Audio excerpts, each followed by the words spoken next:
बहर से बाहर जी जा जी तू आ गईला ससुराल हो। अरे जीजा बहर से बाहर जी जा जी तू आ गईला ससुराल हो।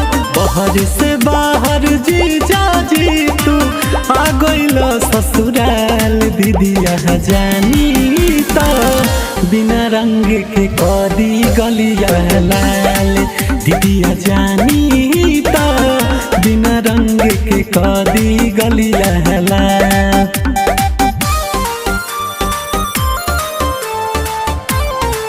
Music by Aman rock.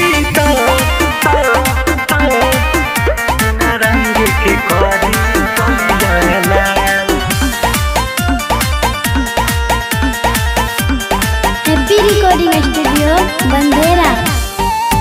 जनी ढोढ़ी में डाल अंगूरी हो, राख बन के तनी दूरी हो। रंगवा गुलाल लेके दहिया पकू दे लई सबका बाटे जरूरी हो। जनी ढोढ़ी में डाल अंगूरी हो, राख बन के तनी दूरी हो। रंगवा गुलाल लेके दहिया पकू दे लई सबका बाटे जरूरी हो। भीतर से मन जहुआ ये लागी आ जाई भूचाल हो। भीतर से मन जहुआ ये लागी आ जाई भूचाल। दीदिया जानी तो बिना रंग के कदी गलिया लाल। दीदिया जानी तो बिना रंग के कदी गलिया लाल।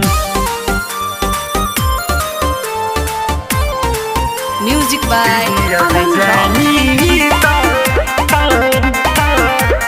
रंग के कदी गलिया लाल।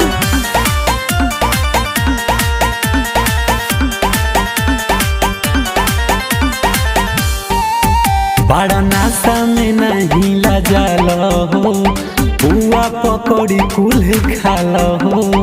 राहुल तू दहिया के कर न छोटी मनवा के अपना संभाल हो।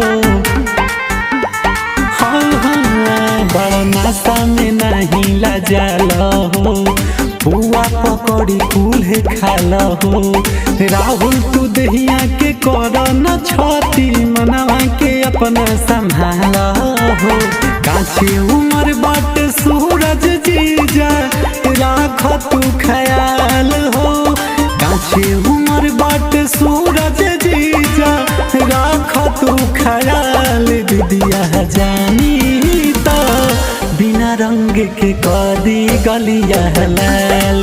दीदिया जानी तो बिना रंग के कदी गलिया लाल।